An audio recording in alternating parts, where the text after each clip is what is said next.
Hi, welcome to the video. My name's Nightchronic, and today we're taking a look at my top 10 Hunter Exotics in Destiny 2 Season of the Haunted. And as always, I have made a spreadsheet for this video, which can still be found at my Discord server, linked in the description down below on the channel #SpreadsheetStocks. And of course, this video will be focused on both PvE and PvP ranks, which I have given every single Hunter Exotic in the game. And just as before, this video is going to be in two main parts. The first part will talk about the top 10, the best of the best, and then talk very briefly all of the unranked items. And I would recommend you do watch that second part, even though they are not highly ranked. The fact is, I can only pick 10 for the top 10. It does not mean the other exotics are bad. And furthermore, a lot of things that are fun, but not good. And of course, there are cute animals near the beginning of this video to hopefully give you a smile for that day. Of course, I want to take this opportunity to say that these videos and these spreadsheets would not be possible without my patrons on Patreon. These videos take 20 to 30 hours every single week just for these spreadsheets alone, and without your help, I may have to stop doing them. Without further ado, let's go ahead and get into it. On screen right now is my spreadsheet. All of its beautiful dark theme, color-coded goodness, and all the ranks for PvP and PvE all the way down the sheet. And obviously a lot of stuff has changed. Solar 3.0 did have a big impact. The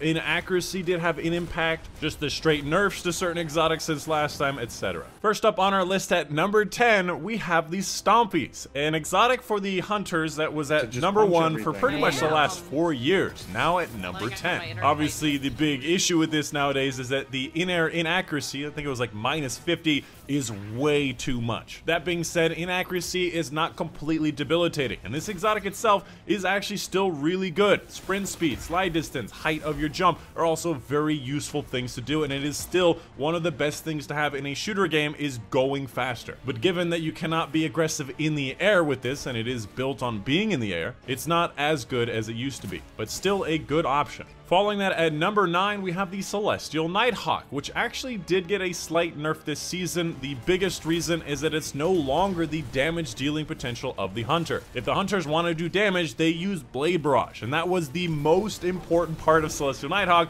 is that it was the highest DPS option. That being said, I still think it's an amazing option, allowing your golden gun to do twice the damage in only one shot, and it can be done from any range. So a boss like the Garden of Salvation boss, you're not really going to hit him with Blade Barrage, or bosses that have a much higher crit value, where Blade Barrage does not crit. And of course, the second half of it that people don't remember is you get around a third of your super back if you get a kill, making it an okay option to use in Grandmaster Nightfall against the champion. Following that at number 8, we have the Orpheus Rig, which obviously came up in the meta as a very powerful DPS option for the Void 3.0 reveal. Obviously, Void being an excellent option for Hunter, invis, debuffs across the board, and this allowing their super to do incredible amounts of damage. For the most part, most people do use this with Mobius Tether, allowing you to have a third shot, which is affected by the weaken effect, whereas the first shot isn't, the second shot is, allows you to do a lot more damage, and it's also very easy to do. The alternative being Star Eater Scales, which you do have to get orbs, which may be inconvenient for you. Following that at number 7, we have the Raiden Flux, which is obviously an arc-based exotic, which next season with Arc 3.0 is probably going to be even better. But even that, this season, allowing your arc staff to last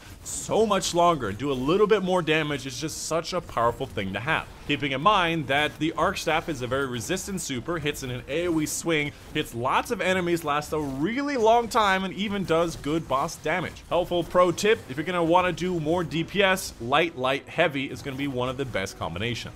After that, at number 6, we have the Mask of Bacchus, which is technically the same as it's always been. Firstly, on stasis, which is still a good option in the Crucible. Freezing effects, the shurikens are still awesome. And Mask of Bacchus, on top of that, also allows you to have a teleport dodge, which does make your dodge take a lot longer to recharge because of the cooldown disruption, but allowing you to teleport through damage with a blink effect across the ground is so very powerful. On top of your weapons being ready immediately as you get through it. Literally, you can fire a shotgun before you can even see your shotgun. And I can't tell you how many times I've literally just blinked out of a rocket or a Nova Bomb or a big explosion just by hitting the dodge button. After that, at number 5, we have the Wormhus Crown, which is actually doing a little bit better this season, comparing that up with the Classy Restoration, allowing you to get that double heal very quickly. That being said, this can be used on any subclass across the game and will be probably used on Arc 3.0 next season. The fact that you can just get your health back every, like 12, 14 seconds with your dodge is just extremely useful. And with Classy Restoration on Solar, you can do it with a lot more health a lot quicker. And sometimes I even recommend this in PvE if you're using something like starter scales and dying a lot, you're probably not very useful to the team. This can help you stay alive. After that, at number 4, we have the young Cora Spine, an exotic that I did expect to get better with Solo 3.0, but this is significantly better. If you've never heard of it, it increases the Trip Mine Grenade's duration and blast radius. Fun fact, it also increases its health by like 5 times as much, and ability damage gives you Trip Mine Grenade energy, which includes your melee, your super, and of course your grenade. First of all, Trip Mine Grenades have always been very powerful in the Crucible and do like almost all of an enemy Guardian's health in one shot. Furthermore, there's a lot of new subclass changes with Solo 3.0 that allows you to get your melee back after getting a melee charge kill. It allows you to apply different scorch levels, which affects your ability regeneration, allowing you to get your Trip Mine Grenade a lot faster in a lot of different ways. And furthermore, if you stack your Trip Mine Grenade with a proximity knife on the same location, that is enough damage to kill a regular Guardian, both of which will affect your ability regeneration and give you more Trip Mine Grenade energy. And furthermore, since we are in more of a defensive meta because abilities are as good as they've ever have been, obviously you have more time to sit back, set up a bunch of traps around the field, and get a lot of kills or help with your kills. After that, at number 3, we have the Star Eater scales. Again, as good as it ever has been, and now this season is the primary use for DPS in PvE, specifically with Blade Barrage. Obviously, you get your super faster from orbs with this exotic, and when you have your super, every orb that you create, any kind of orb, will go up to 8 stacks, allowing you to do a lot more damage. Pair this up with being Radiant, throwing a lot more of those blades, and you're doing some of the best DPS in the game. And furthermore, getting orbs to spawn with that helmet mod is also not that difficult to do, especially considering if you have a bunch of teammates in a raid doing it all at the same time, you're gonna have plenty of orbs. And the fact you can use it with any super in the game. You could use it with Golden Gun, with Blade Barrage, with Mobius Quiver Tether. You could use it with the Stasis thing. You could use it with any super in the game, and it makes it better. On top of the fact you get your super faster, so it's not only a swappable exotic, but mostly a swappable exotic. After that, at number 2, we have the Dragon Shadow, which obviously since the quick draw nerfs has been an extremely powerful option. That being said, I believe one of the new Hunter aspects in Solar actually makes you have a lot better handling from using your class ability, which could be a replacement for the Dragon Shadow. That being said, being able to dodge to get all your weapons loaded immediately and have the fastest swap speed and aim down sight speed you can have in the game with this exotic is so very powerful. And on top of that, it also gives you a plus 20 mobility every time you dodge, so you only technically need a tier 8 mobility, and this will just top it off, and you can have a near 100% uptime on that dodge. And again, this does seem like a simple thing to just have your weapons out faster, aim down sight faster, and this seems simple, but if you play during the quick draw era, you know how much of a change that is, and this is even faster than quick draw used to be. And finally, at number 1, we have the Omni Oculus. Now, a lot of people may be surprised to see this high up on the list, and furthermore, technically, PvE plus PvP ranks combined together is the highest ranked exotic in the game right now from me. Now, first of all, last season we did get Void 3.0. A lot of different ways to go invisible, which works with this exotic, making the subclass overall just a lot more dependable, the super useful, etc. It was much better from last season. And this season, it got even a slight bit better because they changed how the resist stats work, and furthermore, we got more experience with it, and it just feels like such a strong option. Now, if you haven't heard of it, first of all, you get a second smoke bomb charge, which smoke bombs are really useful for going invisible, making your allies invisible, and of course, stunning the enemies. And of course, while you're invisible, you get damage resistance, and when an ally is invisible, they get damage resistance as well. And furthermore, whenever you hit an ally with invisibility stuff, you get around half of your melee back. You hit 2 allies, you get your full melee back. But here's the thing, the amount of resistance you get is pretty staggering. If you make a regular ally invisible, that's a ×1 resist. If you make yourself invisible, ×4, and if you make an Omni Oculus using ally invisible,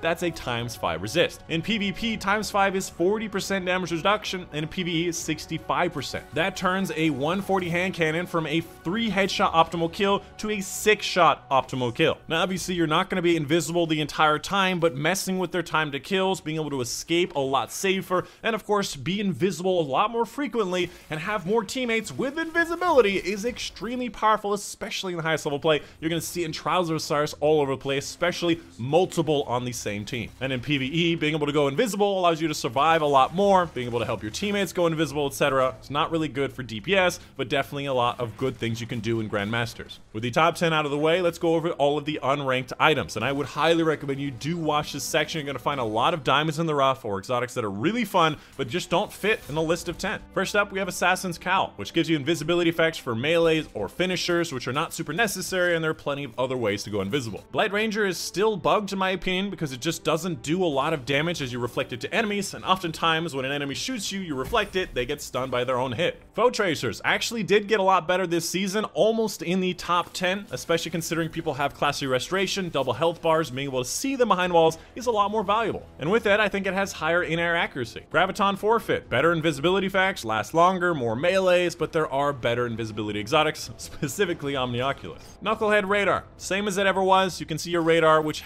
can help, but not super necessary. Aeon Swift, very close to being on the top 10, allowing you to spawn in heavy or special ammo off of champions and majors and grandmasters, is so very powerful on top of everything else it can do. Athos' Embrace, actually incredibly close to being in the top 10 and very good with Solar 3.0 in both PvP and PvE. Much better aim assistance with it, extra bounces, allowing you to do body shot kill in PvP, and of course you get your melee back now whenever you get a melee kill in PvP. Following that, the new exotic this season, we have the Caliban's Hand, which allows your proximity knives to do extra scorch damage to the targets and ignite target on a final blow and gain increased melee regeneration until the knife explodes, which kind of feels like the Trapper build where you're laying a bunch of these proximity knives down, allowing you to get more proximity knives, and then of course using it with perhaps Trip Mine Grenade, kind of an alternative to Cora, but just not as good. Khepri's Sting, you can get the ability to see through walls, definitely a very high skill floor, high skill ceiling kind of thing, but kind of difficult to work with. Liar's Handshake, more damage and health regeneration from your melee attacks, which is nice up to a point and very limited after that. Mechaner's Trick Sleep did get changed this season, allow you to have much better inner accuracy with your sidearms, did make sidearms a little easier to use, especially with those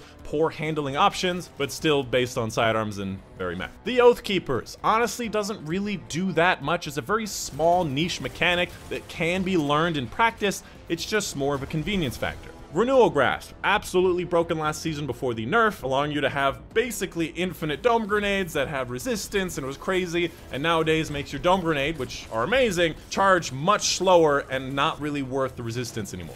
Kara Grasp, a little bit better version of Grave Robber, but very dangerous and not super necessary. Shards of Galanor did get better with Solar 3.0 because Blade Barrage is better and the rest of the subclass is a lot better, but not the best. Star Eater does beat it out. And furthermore, it's still very inconsistent. Shinobu's Vow, actually a very good high damage and very rewarding option for Arc, but Arc is not really that good. I do expect it to be one of the best next season. The Guishan Vest, allowing you to get a very slight amount of kills more, like 1 or 2 kills over a match, not really worth much. Lucky Raspberry makes your Arc Bolt Grenade have a chance of instantly recharging and chaining a little bit farther. Might be good next season, but I still think that the Shinobu's Vow is going to be better. Ophidia's Spathe, even though it is solar based and you get an extra solar, it's really just not necessary and it's only for solar. Reiju's Harness, actually an okay option, allowing you to reflect enemy tornadoes like the Revenant Super, Nova Bombs, rockets, etc. And it's fun to use, but very limited by Super. 6 Coyote, you get an extra dodge, which is not a bad thing to happen, but there are better options for dodge. The Frosties, an okay option for ability regeneration that people are using this season in abundance, but again, very limited based on your build. Gemini Jester, where you can use your dodge to create a little flashbang on enemy screens, remove their radar for a short period of time.